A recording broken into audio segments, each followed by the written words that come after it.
நம்ம குழந்தைங்க நல்லா சாப்பிடல, நல்லா தூங்கலைன்னா நமக்கு ரொம்பவே டிப்ரெஷன். ஐயோ எங்கேயா போய் முட்டிக்கலாமா அப்படின்னு சொல்லிட்டு என்னதான் பண்ணுறது அப்படின்னு சொல்லிட்டு ரொம்பவே கோவப்பட்டு இருப்போம். கரெக்டாக உங்கள் குழந்தைங்க நல்லா சாப்பிடணும், நல்லா தூங்கணும்னா பண்ண வேண்டிய முதல் விஷயம் என்ன அப்படின்னா, நல்லா சாப்பிட்றதுனால அவங்களுக்கு என்ன பெனிஃபிட்ஸ் இருக்குது, அதனால என்ன நல்ல விஷயங்கள்லாம் நடக்கும் அப்படின்னு சொல்லிட்டு சாப்பிடல அப்படிங்கிற போது பூச்சாண்டி வந்து பிடிச்சிட்டு போயிடுவான், ஐயோ நீ யாராவது தூக்கிட்டு போயிடுவாங்க அப்படின்னு சொல்லிட்டு பயமுறுத்துற விஷயங்கள்லாம் அவங்க கிட்ட சொன்னீங்க அப்படின்னா கூட கொஞ்சம் பயந்து அதுக்கான இது வந்து பண்ண மாட்டாங்க.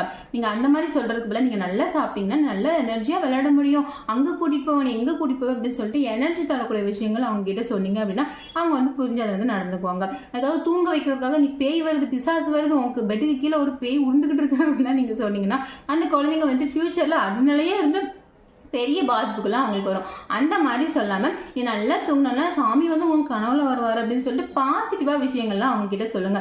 நீங்கள் அந்த மாதிரி சொல்லும் போது அவங்களுக்கும் அது வந்து பாசிட்டிவாக இருக்கும், உங்களுக்கும் டிப்ரெஷனுக்குள்ளே போகாமல் இருப்பீங்க அப்படின்னு சொல்லி இந்த வீடியோ முடிக்கிறேன். இந்த வீடியோ